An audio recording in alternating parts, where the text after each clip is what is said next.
Shalom, salam sejahtera dalam kasih Tuhan. Kita bersyukur kembali dalam seri pelajaran tentang fokus pada Yesus dan dalam subtema belajar menjadi puas. Jadi saudaraku yang dikasih Tuhan, kita akan mendasari dengan kitab surat Filipi dalam Filipi 4 ayat 11 sampai dengan ayat 13. Saya bacakan, kukatakan ini bukanlah karena kekurangan, sebab aku telah belajar mencukupkan diri dalam segala keadaan. Aku tahu apa itu kekurangan dan aku tahu apa itu kelimpahan.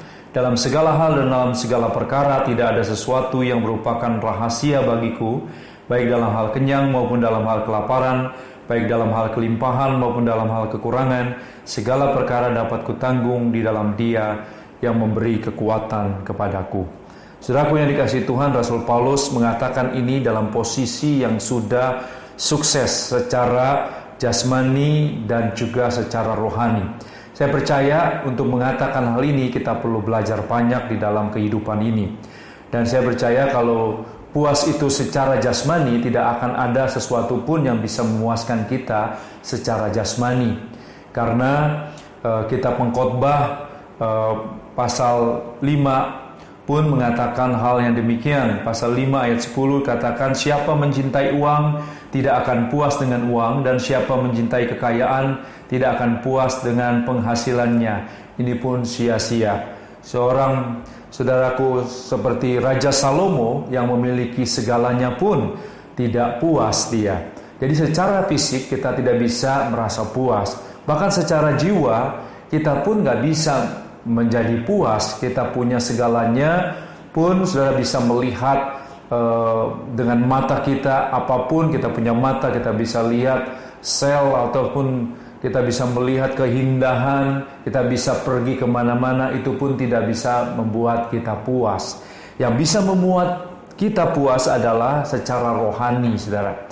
Secara rohani, kalau kepuasan kita taruh di dalam Tuhan, kita memiliki pikiran dan perasaan Kristus, kita akan bisa merasa puas pada saat kita datang kepada Tuhan. Di dalam doa kita bisa memuji, menyembah Tuhan di dalam hadirat-Nya, kita akan mendapatkan kepuasan. Oleh sebab itu kenapa Raja Daud katakan lebih baik 1 hari di pelatarannya daripada 1000 hari di tempat lain. Karena di tempat lain orang mungkin Raja Daud ini tidak akan pernah merasa puas, tapi di dalam hadirat Tuhan sekalipun 1 hari dia akan mendapatkan kepuasan.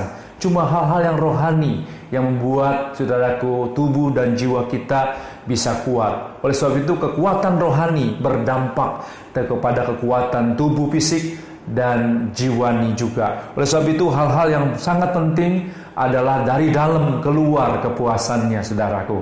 Seperti Rasul Paulus demikian. Kita juga perlu belajar menyerahkan kehendak kita kepada kehendak Tuhan. Karena kita percaya kalau kehendak itu ada banyak keinginan, ada banyak kehendak di dalam setiap kehidupan kita. Tapi kepuasannya didapat di mana? Waktu saat kita bisa menyerahkan kehendak kita supaya kehendaknya terjadi. Ada banyak, saudaraku, pertentangan, peperangan di dalam segala keinginan kita. Ada, kalau kita mau bertanya tentang keinginan, mungkin setiap kita punya keinginan yang begitu banyak. Tetapi ini yang membuat kepuasan, kalau kita bisa menyerahkan keinginan kita kepada keinginan Tuhan. Biar keinginan Tuhan yang jadi, itu juga satu kepuasan yang luar biasa. Saya akan bacakan di dalam 1 Timotius pasal 6 ayat 6 sampai dengan ayat 8. Ini juga satu kepuasan yang luar biasa, saudara, secara rohani. Dikatakan di dalam ayat yang ke-6, memang ibadah kalau disertai rasa cukup memberi keuntungan besar. Ayat 7, sebab kita tidak membawa sesuatu apa ke dalam dunia, dan kita pun tidak membawa apa-apa keluar. Asal ada makanan dan pakaian, cukuplah. Jadi saudara, kita mau ibadah pun kalau disertai rasa puas, rasa cukup, saudaraku, kita nggak perlu lihat orang lain, oh punya apa nih, enggak. Kita mau datang kepada Tuhan aja, itu aja, saudaraku. Karena Tuhan yang bisa memberikan kita kepuasan. Kita bisa bertemu Tuhan di dalam hadiratnya saja, kita sudah cukup, saudaraku. Dalam melakukan segala sesuatu, kalau kita fokusnya Tuhan, kita akan merasa cukup. Kalau fokusnya apa yang orang punya, kita nggak akan cukup, saudara. Dan juga dikatakan kita lahir juga telanjang, saudaraku. Nggak ada orang yang lahir pakai baju, saudaraku. Itu pun dikatakan waktu saat kita meninggal pun kita juga telanjang. Orang-orang aja memakaikan baju, saudaraku. Mungkin saudara famili, walaupun mungkin yang meninggal ini punya tanah yang banyak, dia cuma membutuhkan 1x2 meter, saudaraku. Itulah jadi di sini kalau kita punya makanan, pakaian cukup, itu yang membuat kita puas. Sampai sini dulu, saudaraku, pelajaran kita hari ini.